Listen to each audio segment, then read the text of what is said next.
কাটবার পরেই হাওয়াটা কেমন যেন ঠান্ডা হয়ে গেল। এমন ঠান্ডা যেন কেউ বাতাসে বরফের কুচি ছড়িয়ে দিয়েছে। এই সবাই জোরে জোরে হরিধ্বনি দে। বলো হরি, হরি বল, বলো হরি, হরি বল, বলো হরি, হরি বল। হঠাৎ কাঁধের ওপরে ওজনটা যেন বেড়ে গেল।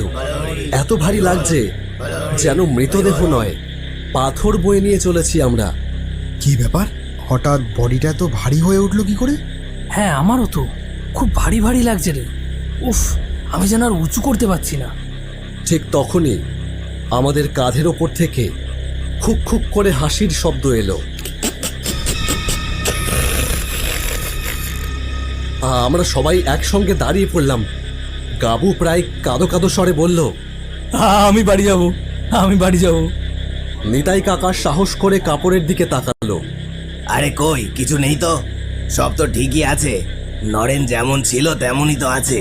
হ্যাঁ, ভয় থেকে আমরা হয়তো ভুলভাল দেখছি আর ভুলভাল শুনছিও। শ্মশানের রাস্তার আগে একটা পুরনো বটগাছ আছে। ওই বটগাছে নাকি অনেক বছর আগে একজন ডোম গলায় দড়ি দিয়ে মরেছিল। চারিদিকে অন্ধকার আর ছিছি পোকার শব্দ। হঠাৎ আমার কানের কাছে কেউ ফিস ফিস করে বলল, এত রাতে কোথায় যাচ্ছিস? আমি চিৎকার করে উঠলাম, কিন্তু কি আশ্চর্য, বাকিরা কেউ কিছুই শুনতে পায়নি। কি রে, কি হলো? না না না, কিছু না কিছু না, আমি কিছু বললাম না। আর ঠিক তারপরেই দেখলাম নরেন জ্যাঠার মুখের কাপড়টা একটু যেন সরে যাচ্ছে নিজে নিজে, আপনা আপনি।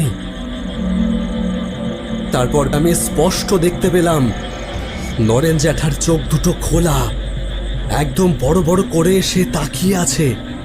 সেই চোখে যেন শূন্য দৃষ্টি। আমি বাস ছেড়ে দৌড়তে যাচ্ছিলাম, তখনই নরেন জ্যাঠা ফ্যাস ফ্যাসে গলায় বলল, থাম। আমরা চারজনই মরার খাট কাঁধ থেকে নামিয়ে রাখলাম। তারপর পালিয়ে যেতে চাইলাম। হঠাৎ তখনই দেখলাম নরেন জ্যাঠার লাশ ধীরে ধীরে উঠে বসছে। চোখ দুটো সাদা ধবধবে, তার ভেতরে মনির কোনো লেশ মাত্র নেই। ইচ্ছে করছিল দৌড়ে পালিয়ে যেতে, কিন্তু পা দুটো যেন মাটিতে পুঁতে গেছে।